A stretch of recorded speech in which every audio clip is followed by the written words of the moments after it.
अस्सलाम वालेकुम नाज़रीन, मैं मोहम्मद असलम हुसैन सियासत की खबरों में आप सबका इस्तकबाल करता हूँ। रियासत उत्तर प्रदेश के बहराइच ज़िले में एक काजी साहब ने उस वक्त निकाह पढ़ाने से इनकार कर दिया जब उन्होंने तकरीब में मेहमानों को डीजे म्यूज़िक की धुन पर रक्स करते देखा।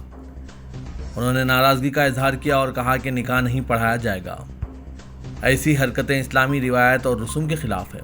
इसके बाद दूल्हे के वालिद ने मौलाना के पास गए और मुस्तकबिल में ऐसी सरगर्मियों में मुलविस ना होने का वादा करते हुए माफ़ी मांगी। दूल्हे के घर वालों की तरफ से बहुत समझाने और अफसोस के इजहार के बाद काजी साहब ने निकाह की तकरीब को आगे बढ़ाने पर रजामंदी जाहिर की।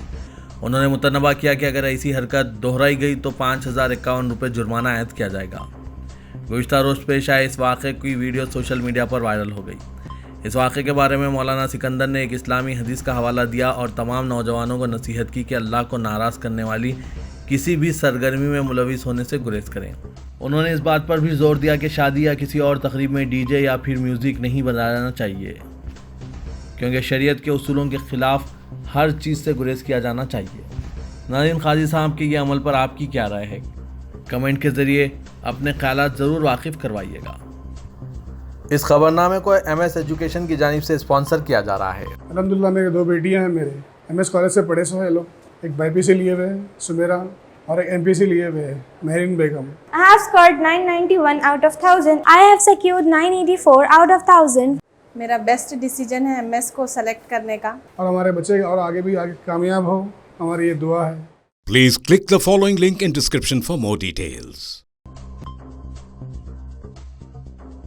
कुल हिंद मुस्लिम पर्सनल लॉ बोर्ड ने कहा है कि इसने यकसा सिविल कोड के बारे में अपने एतराज़ात लॉ कमीशन को रवाना कर दिए हैं। बोर्ड ने मुतालबा किया कि न सिर्फ कबाइलियों बल्कि हर मजहबी अक़लियत को ऐसे कानून के दायरे से बाहर रखा जाना चाहिए। मुस्लिम पर्सनल लॉ बोर्ड की वर्किंग कमेटी ने 27 जून को मजलिस आमिला के इजलास में यकसा सिविल कोड के बारे में अपने जवाब के मसूदे को मंजूरी दी थी और बोर्ड की वर्चुअल जनरल मीटिंग में बहस के लिए इसे पेश किया गया। बोर्ड के तर्जुमान कासिम रसूल इलियास ने मीडिया को ये बात बताई। उन्होंने रिपोर्ट पर इत्तेफाक राय से मंजूरी दी गई, जिसके बाद इसे लॉ कमीशन को भेज दिया गया। लॉ कमीशन ने मुख्तलिफ जमातों और फरीकों को यकसा सिविल कोड के बारे में एतराज़ दाखिल करने के लिए 14 जुलाई तक का वक्त दिया है। कुल हिंद मुस्लिम पर्सनल लॉ बोर्ड ने क़ब्ल अज़ीं दरख्वास्त की थी कि उस वक्त में मज़ीद 6 माह की तोसी की जाए। इलियास ने कहा कि बोर्ड के 251 अरकान में से 250 ने इस इजलास में शिरकत की, जिसमें से इनसे कहा गया कि वो लॉ कमीशन में शख्सी तौर पर भी यकसा सिविल कोड के खिलाफ अपने ख्यालात का इजहार करें और अपने रिश्तेदारों, दोस्त अहबाब और दूसरों की भी हौसला अफजाई करें। रियासत महाराष्ट्र में शिवसेना में बगावत के बाद जिस तरह के हालात पैदा हुए थे और अवाम ने जो मनाजिर देखे थे, इसी का एक्शन रिप्ले अब NCP में बगावत के बाद देखने को मिल रहा है। बगावत के बाद NCP के दोनों ही ग्रुप्स ने अलग अलग जलसे मुनक़िद किए और अपनी अपनी ताकत का मुजाहरा किया, जिसमें चचा शरद पवार और भतीजे अजीत पवार दोनों ने दावा किया कि NCP के अराकीन असेंबली की अक्सरियत इनके साथ है। साथ ही अजीत पवार ने NCP के नाम और निशान पर दावा भी कर दिया, जिस पर शरद पवार ने इलेक्शन कमीशन से अपील की कि पहले इनका मौक़िफ़ सुना जाए। इससे कबल अजीत पवार ने कहा कि पार्टी का नाम NCP और इंतखाबी निशान घड़ी इनके पास ही रहेगा। इसी दौरान शरद पवार ने अपने वर्करों को हिदायत दी कि जो चले गए इन्हें भूलकर नए सिरे से काम शुरू करें और नए लीडर बनाएं। इस दौरान अजीत पवार के ग्रुप ने खास तौर पर मुसलमानों समेत रियासत के तमाम तबकात को साथ लेकर चलने का यकीन दिलाया। हालांकि सितमज़रफ़ी ये थी कि दोनों ही ग्रुप्स की मीटिंग में बैनरों पर शरद पवार की बड़ी बड़ी तस्वीरें लगी हुई थी, जबकि शरद पवार एक रोज़ कबल ही वाज़े कर चुके हैं कि गद्दारों को इनकी तस्वीर इस्तेमाल करने का कोई हक हासिल नहीं है। मरकजी वज़ीर नितिन गडकरी ने यह दावा किया है कि मुल्क में जल्द ही पेट्रोल 15 रुपये फ़ी लीटर में दस्तयाब होगा। इनके इस बयान के बाद शहरियों में तजस्सुस पाया जा रहा है कि कहीं ये मोदी जी के 15 लाख वाले जुमले की तरह तो नहीं। गडकरी ने उत्तर प्रदेश में एक प्रोग्राम के दौरान ये सनसनीखेज दावा किया और इसकी दलील ये दी कि मुल्क के किसानों की जानिब से ज़्यादा एथेनॉल तैयार किया जा रहा है, जो गाड़ियों में इस्तेमाल किया जा सकेगा। उन्होंने कहा कि वो दिन दूर नहीं जब मुल्क की तमाम गाड़ियाँ एथेनॉल से चलेंगी और पेट्रोल की मांग तकरीबन ख़त्म हो जाएगी। सुप्रीम कोर्ट ने सरगर्म समाजी कारकुन टिस्टा सेतलवाद को 1 जुलाई को दी गई उबूरी राहत को अगले हुक्म तक बढ़ा दिया। जस्टिस BR गोई, जस्टिस AS बोपन्ना और जस्टिस दीपानकर दत्ता की बेंच ने हाईकोर्ट के 1 जुलाई के हुक्म के खिलाफ टिस्टा की दरख्वास्त पर हुकूमत गुजरात को नोटिस जारी किया, जिसमें इन्हें बाकायदा जमानत देने से इनकार किया गया था। बेंच ने अर्जी गुजार और रियासती हुकूमत को अपना हलफनामा दाखिल करने और 15 जुलाई तक जवाब देने की इजाज़त दी। इसके बाद हतमी समात के लिए 19 जुलाई की तारीख तय करते हुए बेंच ने कहा कि हम दोनों फरीकों को 1-1 घंटा देंगे और 1 दिन में समात मुकम्मिल करेंगे। रियासत झारखंड के सरायकेला खरगोन जिले में एक अदालत ने 2019 के Tabrez Ansari mob lynching case में 10 अफराद को 10 साल कैद बामुशक्कत की सज़ा सुनाई। इन्हें इस साल 17 जून को एक हुजूम ने मोटरसाइकिल की चोरी का इल्ज़ाम लगाते हुए निशाना बनाया था। एक वीडियो सामने आया था जिसमें देखा गया था कि 24 साल अंसारी को जय श्री राम और जय हनुमान कहने के लिए मजबूर किया गया था। यह वाक़या झारखंड के सरायकेला खरगोन जिले में पेश आया था। 5 दिन बाद इसका इंतकाल हो गया था। इस वाक़े पर कौमी सतह पर सियासी तूफान पैदा हो गया था। एडिशनल डिस्ट्रिक्ट जज अमीर शेखर ने 27 जून को 10 अफराद को कसूरवार पाया और 2 को सबूतों की कमी की वजह से बरी कर दिया। आज वीडियो कॉन्फ्रेंस के जरिए सख्त सिक्योरिटी में सज़ा सुनाते हुए अदालत ने 10 खातियों को ताज़रात हिंद की दफ़ा 304 यानी गैर इरादी कत्ल के तहत 10 साल कैद बामुशक्कत की सज़ा सुनाई। जज ने इन पर फीकस 15,000 रुपये जुर्माना भी आयद किया। झारखंड में उस वक्त बीजेपी की हुकूमत थी। इस वाक़े के बाद कौमी सतह पर इस मसले को नुमायां किया गया था।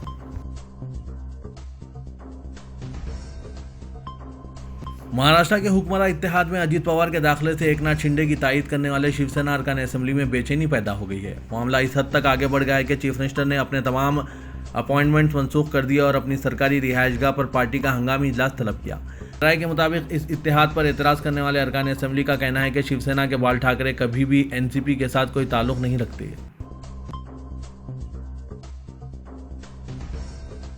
रियासत मध्य प्रदेश में हिजाब तनाज़े के सबब तनाज़े का शिकार हुए दमोहा के गंगा जमुना स्कूल के सैकड़ों तलबा ने अपने तालीमी हक़ के लिए दमोहा कलेक्ट्रेट और ज़िला एजुकेशन ऑफिस का घेराव किया। तलबा के जरिए तालीमी हुकूक़ की मांग की जा रही थी और इंतज़ामिया के जरिए मामले में खामोशी मायने ख़ैज़ बनी हुई है।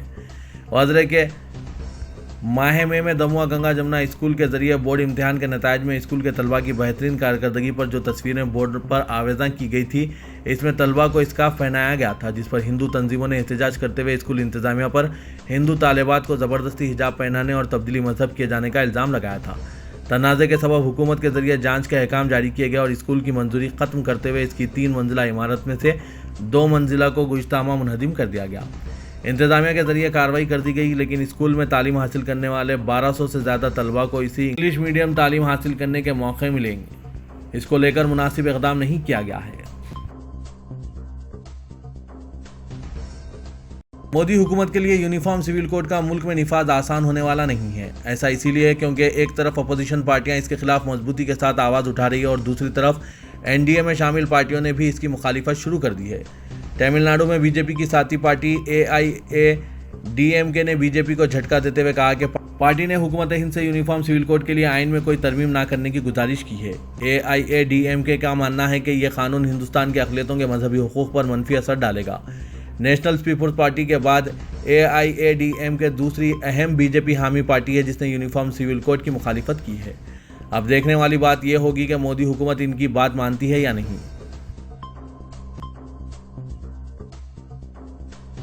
मुंबई शहर के एक वकील ने जहां आर्यन खान रिश्वत मामले में सीबीआई के जरिए दर्ज करदा केस और नार्कोटिक्स कंट्रोल ब्यूरो के विजिलेंस डिपार्टमेंट के सरबराह की तफ्तीश पर एतराज़ जताते हुए शाहरुख खान, इनके बेटे आर्यन और इनकी सेक्रेटरी पूजा रेडलानी के खिलाफ रिश्वत देने का केस दर्ज करने का मुतालबा किया है। रिश्वत सतानी के दर्ज करदा मामले को झूठा करार देते हुए दोनों मरकजी एजेंसियों सीबीआई और नार्कोटिक्स कंट्रोल ब्यूरो पर जुर्माना आयद करने की भी अपील की गई। बॉम्बे हाईकोर्ट में सीबीआई के जरिए दर्ज करदा केस के खिलाफ अर्जीदाज दाखिल करने वाले वकील ईश्वर लाल अग्रवाल ने समीर वानखड़े पर रिश्वत सतानी का झूठा केस दर्ज करने का दावा करते हुए ये इल्ज़ाम लगाया है कि एनसीबी के अफसर ज्ञानेश्वर सिंह ने समीर वानखड़े के ताल्लुक से गुमराहकुन रिपोर्ट तैयार की और अदालत को भी गुमराह किया जा रहा है। इस गुमराहकुन रिपोर्ट की बुनियाद पर सीबीआई ने जो केस दर्ज किया है वो भी झूठ पर मबनी है। राष्ट्रीय स्वयंसेवक संघ के सरबराह मोहन भगवत ने कहा है कि संघ के रहनुमाओं ने हमेशा तशद्दुद की मुखालिफत की है। वो आरएसएस लीडर आंजानी लक्ष्मण राव इनामदार की साने उमरी के मराठी तर्जुमे की रिलीज़ के मौके पर बोल रहे थे, जो नरेंद्र मोदी जो उस वक्त संघ के कारकुन थे और राजा भाई नीने के जरिए गुजराती ज़बान में दिहाइयों पहले लिखे गए थे। कहा जाता है कि महाराष्ट्र के सितारा के रहने वाले इनामदार का वज़ीर आज़म नरेंद्र मोदी की ज़िंदगी पर बड़ा असर था। टाइम्स ऑफ इंडिया के मुताबिक इमरजेंसी के दौरान मशहूर बड़ौदा डायनामाइट केस का हवाला देते हुए जिसमें सोशलिस्ट लीडर जॉर्ज फर्नांडिस को गिरफ्तार किया गया था, इनका जिक्र करते हुए भगवत ने कहा कि उस वक्त मेरी उम्र तकरीबन 25 साल थी। बड़ौदा डायनामाइट केस के बाद हम नौजवानों ने महसूस किया कि हम कोई हिम्मत का काम कर सकते हैं। नौजवान जद्दोजहद और हिम्मत को पसंद करते हैं, लेकिन लक्ष्मण राव इनामदार ने हमें यह कहकर मना कर दिया कि यह आरएसएस की तालीम नहीं है। भगवत ने कहा कि इनामदार ने इन्हें बताया कि उस वक्त की वज़ीर-ए-आज़म इंदिरा गांधी की हुकूमत ने आइन की पूरी तरह बेइज्जती की थी, लेकिन ये बरतानवी राज नहीं था और आरएसएस ने तशद्दुद को बर्दाश्त नहीं किया। उन्होंने कहा कि आरएसएस के बुनियादी ख्यालात मुस्बित है और हम यहाँ किसी की मुखालिफत करने के लिए नहीं हैं। आरएसएस सरबराह ने किताब के इजरा के प्रोग्राम में यह भी कहा कि हिंदुओं को मुनज़्ज़म करना मुसलमानों और ईसाइयों की मुखालिफत नहीं है।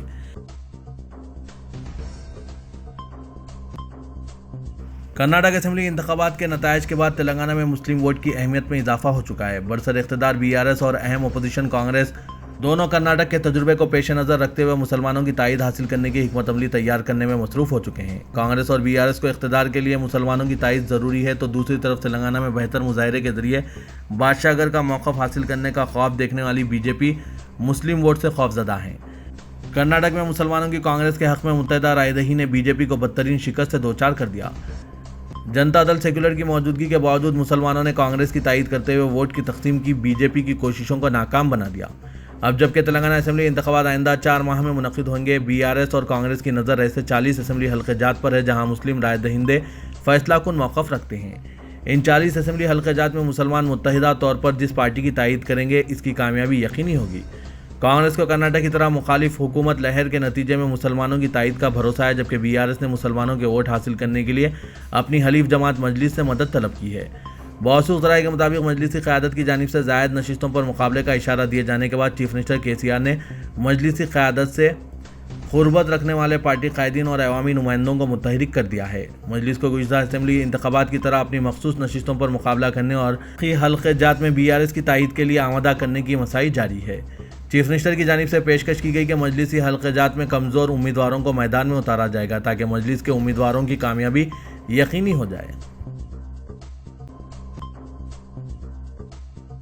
बीआरएस और बीजेपी में सिर्फ इंतखाबात के लिए मुफाहिमत नहीं हुई, बल्कि मुकदमात से एक दूसरे के कायदीन को नजात दिलाने के मामले में भी पेशरफ दिखाई दे रही है। शराब स्कैम में चीफ मिनिस्टर की दुख्तर कविता के खिलाफ इन्फोर्समेंट डायरेक्टरेट के पास मुबैना तौर पर सबूत के बावजूद इनके खिलाफ मजीद कार्रवाई नहीं की गई। इसी तरह बीआरएस के 4 अरकान असेंबली के खरीदी मामले में बीजेपी के कौमी जनरल सेक्रेटरी बीएल संतोष को खुसूसी तहकीकाती टीम में अहम मुलजिम के तौर पर शामिल किया गया था, लेकिन इनके खिलाफ भी कार्रवाई सुस्त रवि का शिकार हो चुकी है। मुबस्सिरीन के मुताबिक कविता और बीएल संतोष के खिलाफ मजीद कार्रवाई न करने के लिए इत्तेफाक राय हुआ है, जिसके बाद ही दोनों मामलात में तहकीकाती एजेंसियां खामोशी इख्तियार कर ली है। बीजेपी के रुकने पार्लियामेंट बंडी संजय कुमार असेंबली इंतखाबात से सिर्फ चंद माह कबल ही पार्टी के तेलंगाना यूनिट की सदारत से अपनी अलायदगी से मायूस हो चुके हैं। बीजेपी के जनरल सेक्रेटरी और इंचार्ज तेलंगाना तरुण चुग ने चंद दिन कबल ही रियासती क़यादत में तब्दीली को मुस्तरद कर दिया था, लेकिन अब बंडी संजय की इस ओहदे से अलायदगी के बाद एक बड़ा सदमा समझा जा रहा है। मंगल को ही इन्हें दिल्ली तलब किया गया था, जहां पार्टी सदर जेपी नड्डा ने इन्हें पार्टी के फैसले से वाकिफ करवाया था। हम बंडी संजय को उम्मीद थी कि आने वाले इंतखाबात तक इनसे तेलंगाना में पार्टी की क़यादत की जिम्मेदारी नहीं हासिल की जाएगी। पार्टी के सरकर्दा कायदीन बशमुल वज़ीर-ए-आज़म नरेंद्र मोदी और मरकज़ी वज़ीर दाखिला अमित शाह के फैसले पर रुकने पार्लियामेंट करीमनगर सदमे का शिकार हो गए हैं। हालांकि सीनियर कायदीन ने रियासत में पार्टी के इस्तेकाम के लिए बंडी संजय की खिदमत की सताइश भी की थी। वज़ीर बल्दी नज़्म-ओ-नस्क तारक रामाराव ने कहा है कि रियासती हुकूमत ने गुज़श्ता 9 साल के दौरान महकमा बल्दी नज़्म-ओ-नस्क के जरिए रियासत के मुख्तलिफ म्यूनसिपल कॉरपोरेशन और बल्दियात में बुनियादी सहूलतों की फराहमी और इंफ्रास्ट्रक्चर के फ़रोग़ के लिए 1,21,000 करोड़ रुपये खर्च किए हैं। वज़ीर बल्दी नज़्म-ओ-नस्क ने आज यौम तासीस तेलंगाना के 10 साल की तकमील पर महकमा बल्दी नज़्म-ओ-नस्क की कारकर्दगी पर एक तफसीली रिपोर्ट पेश की। इस मौके पर प्रिंसिपल सेक्रेटरी महकमा बल्दी नज़्म-ओ-नस्क अरविंद कुमार, GHMC के mayor Vijay Lakshmi, GHMC commissioner Lokesh Kumar, Hyderabad metro water works board के मैनेजिंग डायरेक्टर दाना किशोर और दूसरे मौजूद थे। इस मौके पर KTR खिताब करते हुए कहा कि महकमा बल्दी नज़्म-ओ-नस्क की जानिब से 2014 से रियासत के शहरी इलाकों के तरक्याती कामों की तफसीलात हर साल जून के महीने में जारी की जा रही है। इस मरतबा 10 साला कारकर्दगी की रिपोर्ट पेश की गई है। चीफ सेक्रेटरी शांति कुमारी ने इन्फोर्समेंट एजेंसियों को हिदायत दी है कि वो सेहत, तालीम और दीगर महकमाजात के साथ तालमेल करते हुए तेलंगाना में मंशियात की लानत के खात्मे के लिए हममा रुखी हिकमत अमली तरतीब दें। उन्होंने नार्को कोऑर्डिनेशन सेंटर के रियासती सतह के इजलास की सदारत करते हुए तमाम महकमाजात के तालमेल के जरिए मसाई की ज़रूरत को उजागर किया ताकि बेहतर मुमकिन अंदाज में मंशियात के इस्तेमाल को रोकने के लिए मुनासिब तैयारी की जा सके। चीफ सेक्रेटरी ने कहा कि रियासती हुकूमत ने तेलंगाना को मंशियात से पाक बनाने के विजन के साथ एंटी नार्कोटिक ब्यूरो का क़याम अमल में लाया ताकि मजबूत तरीके से मंशियात की स्मगलिंग की लानत पर काबू पाया जा सके।